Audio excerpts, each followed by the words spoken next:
All right, good. So good afternoon, everybody. Thank you very much for being here today and being interested in our presentation. So the topic of our presentation is learning and participation in the online intercultural game Megacities. And I'm going to rush a little bit because we have lots of content to cover, and I'd like to show you the outline of the presentation.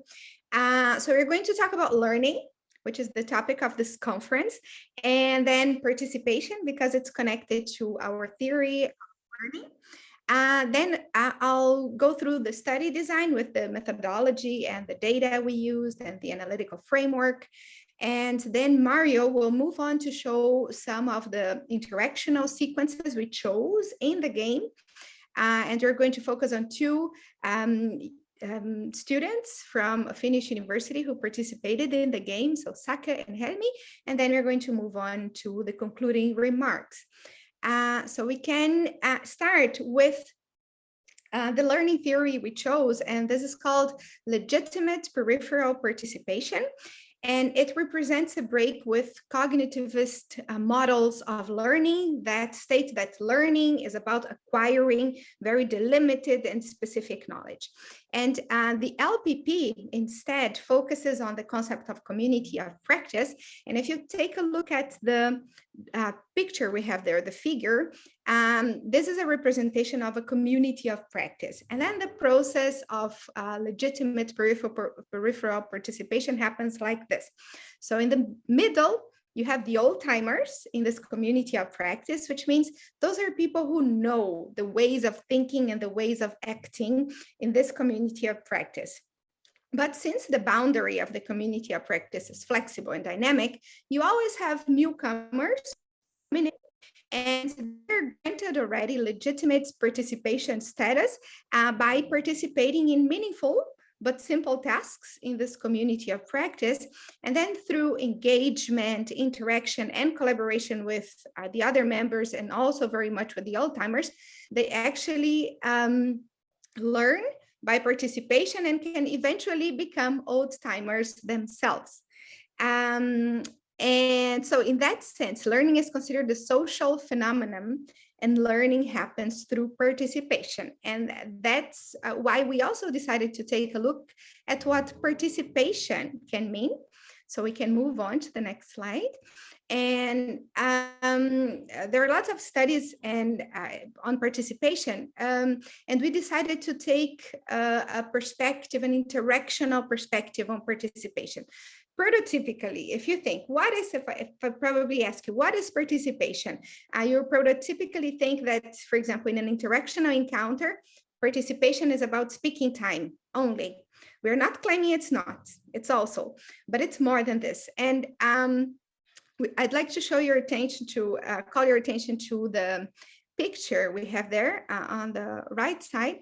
That shows, this is an example by scholars of interaction, and they show a man with aphasia. Aphasia is a condition, is an impairment, a cognitive impairment that prevents a person from using language. And this man who is sitting down and looking down at the very first picture, he has aphasia, and he can just pronounce yes, no. He can just produce these words in the English language after an accident. And but then the authors show that he, like in the second picture, he is reacting to a conversation about a beautiful picture in a calendar, which shows that he is claiming a status as a ratified participant in this interaction. And he doesn't only look, he also utters some syllables that are not words. So he utters DDD, those are not words, but he is participating in this interactional encounter. So in that sense, interactional participation is embodied, which means it is instantiated through bodily and other semiotic resources within interaction. We can move on. I'm going to talk to you about the design of the game. And basically, we chose a very nice game designed by Jürgen Bolten, which is called Megacities. Let me quickly explain the idea of the simulation game. So it's an online intercultural game, and the idea is the following. So you have, take a look at the picture, you have 3 neighboring cities. So cities 1, 2, and 3, they have their own characteristics. And then in the middle of these 3 cities, you have this abandoned area. And a rich citizen owns this area and decided to donate this to the 3 cities if they can create a development plan that benefits the 3 cities equally. So this is the basic idea of the game. And this has been applied in many different collaborations by many universities. But now for this study and this presentation, we're focusing on a collaboration between 2 universities, one in Germany and one in Finland. And students came together over 5 Zoom sessions of 2 hours each and used English as a lingua franca to accomplish the tasks in the game. Yeah, and we are narrowing this down a bit more to city 3. The interactions taking place in city 3, and in this city, in this game, last year we had 4 German students who are considered now from the learning theory we just presented. They are the old timers because they were already a team, as they had worked intensively together before the game started in a course at university. And then you have 2 Finnish students, kind of the minority or the newcomers. All right, so we can move on. And the data we have and we used for our analysis were video recordings and transcripts that were automatically generated by Zoom and later elaborated by our team. And just disclaimer here, we are going to see some video excerpts, and the voice is a bit altered and the image is also altered just because of anonymization procedures. All right, so we have the video recordings and the transcripts that was part of our data, but we also have learning journal entries by students because they were asked to write their impressions after each round of the game, each session of the game. For this presentation, we decided to focus on the participation patterns of those 2 students from Finland, Sake and Helmi. Yes, and now, there is a last point that I'd like to make, which concerns the analytical framework we used. So for the analysis of interaction, we used conversation analysis. And for the analysis of learning journals, we used inductive qualitative analysis. Now I'm going to give Mario the word, and he is going to tell you, he's going to show you some concrete examples of interactional sequences in the game. Yeah, thank you. So in this part of the presentation, we will show you how the interaction happens throughout the game, and we will show you some piece of evidence of how learning is happening inside of the social environment, as well as through the participation of these newcomers. So we selected a few excerpts from the game, and we will see, we will focus first on Sake, so one of the 2 Finnish students. And in this first excerpt, we see how low his engagement is during the kickoff session. Just to give you a bit of context, in this excerpt, the members are discussing about their roles that they will cover throughout the game. And Klaus takes the moderation role, spurs Sake directly to talk. So we will see it right now. So I ask you to focus on Sake, that is the one indicated here. Sounds good to me. All right, anything we want to add on our own? Any ideas for an additional role? Or maybe something you wanna dive into? I don't have any further ideas. Well, maybe we would need someone who will communicate with the members of the other cities. Isn't that a negotiation? Yeah, that would be you. I can join you if you don't want to do it alone. So what we saw here is the fact that Sake gives somebody signals of the fact that he has the intention to answer the question. In fact, he looks up and he looks at the other screen, and our theory is that probably he's opening the microphone while Helmi is uttering this sentence here at line 9. And then when he attempts to take the floor here with this his attempt is not ratified, and rather he is stopped by Petra's turn that leads the discussion into another direction. And what we see here with this is that this is probably employed as a disagreement token, and together with the silence, with the previous silence, it signals the fact that probably his answer is going to be a dispreferred kind of answer. So moving on with the next excerpt, we see we still focus on sake participation, but here we see how higher during the round 1, how higher his participation is. In fact, we see here an interaction between him and Klaus. There is the other person here highlighted, and here in this excerpt, the group is discussing about which concept the city is going to have.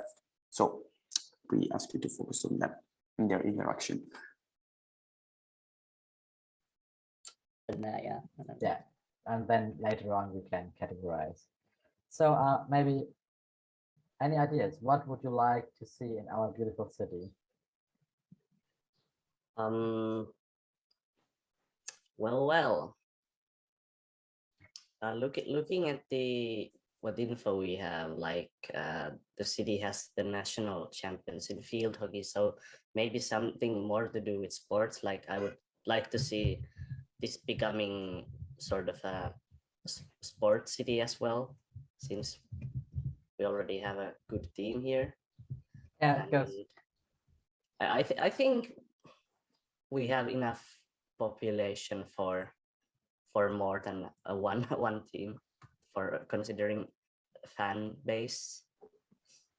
Oh, that's a good idea. So first off, we have a large and extensive network of bicycle lanes, so it goes well with the sport theme for our city. So how about we do it like we have 2 major teams for field hockey and their rivals. Sure. And we have a northern team and a southern team for our city. The rivals, they hate each other. There are a lot of hooligans who drink a lot of wine and then, I know, do bike parkours. Okay. Yeah. Should I create? So what we see here is that after being again spurred to talk by Klaus, after a short silence here, his answer starts with this interjection that signals the fact that he's doing thinking, and then afterwards he starts his turn with this that projects a sarcastic tone to the rest of what he's going to say, so of his idea. In fact, this leads also Klaus to laugh. So we see a very different behavior than the one from the previous excerpt. And then afterwards, we see also a very assertive way of expressing his thoughts. So with this, I would like to see this becoming, and so on. But the body signals, so the fact that he's looking down while saying that, signals actually not the same. So he's not confirming this assertive way of thinking, of talking.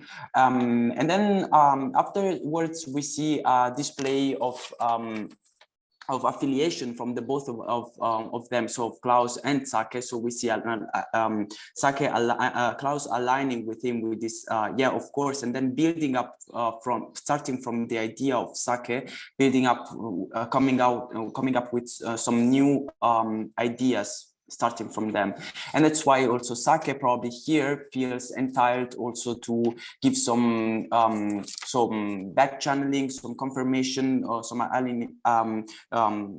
alignment with Klaus. So with this shore, with the fact that he's giggling, with the fact that he's nodding, for example, and also with him always looking at the camera while talking. And there at the end, we see that Sake also makes clear the role that he's covering throughout the sessions. So the fact that he's in charge, here we can see that on line 57 to 59, the fact that he's in charge of taking care of the virtual collaboration, so being the Miro and Zoom guy. Passing then to Helmi's participation changes. We should say that at first, so during the kickoff session, she's the one who is the most inclined to talk when questions are open to the group, to always back channel, to give feedbacks to her peers.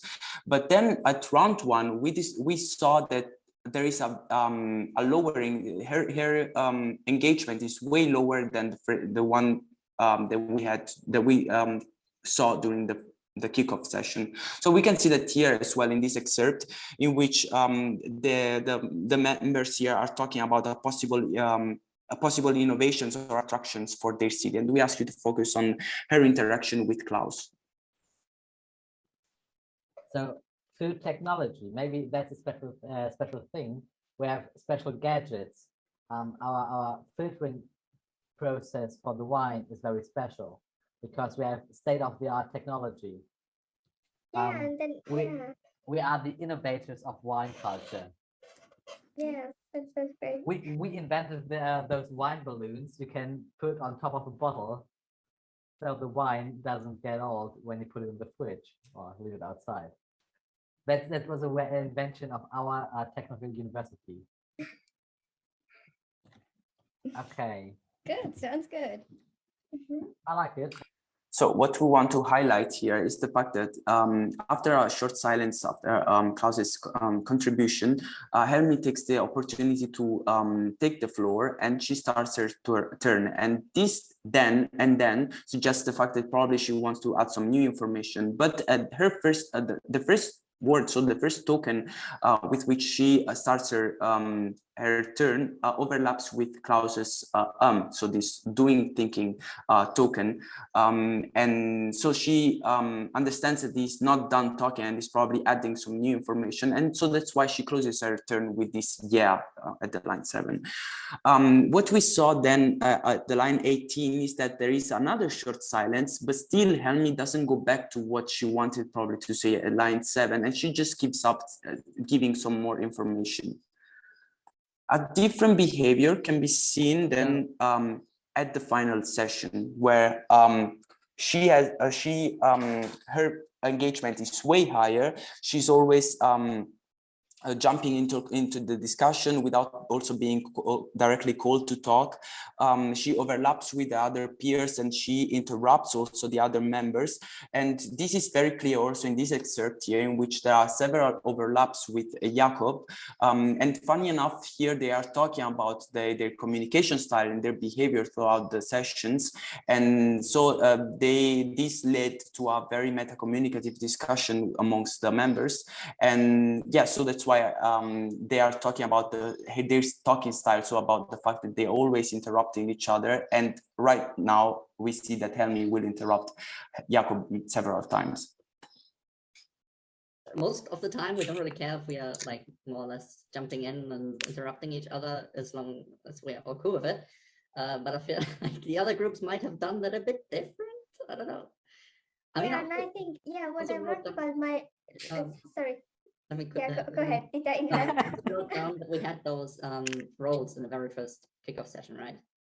So we see a very more outspoken way of participating from her side in the final session. So we wondered why actually we saw this lowering of her participation rate. So this is participation rates that are generated from the code coverage of the transcripts.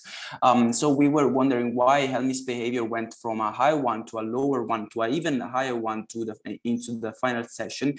And this can be justified by her. So after the kickoff session, she carries out self-critique. So she says that she would have liked to listen more to the others instead of talking. And this is because normally with Finnish students in her university, she's used to take a role of a leader or a managing role. And then during the round 1, we can see a lot of how the actual behavior of the German students, or the students from Germany, how they behave with each other. They're always interrupting. They're sarcastic. They're talking with a very sarcastic tone, and so that's how she learned how they are in the conversations are. And so that's why during the final session, after the final session, she says that she's surprised about how she got into the communicative culture of the German students. Sake, from on the other side, we see that at the beginning he's very overwhelmed, and then he's more happy about the fact that he is up to bring his ideas in the game. So the general patterns that we saw is the fact that although Sake's participation rate stayed low throughout the game, it is probably because of he's focused on his role of being the person in charge of the virtual tools. Whereas for Helmi, her speaking rates went from high to low to an even higher one at the end. And this is probably because she's emulating the turn-taking style used by the group from the German university. So now we'll give the word back to Milene for our concluding remark.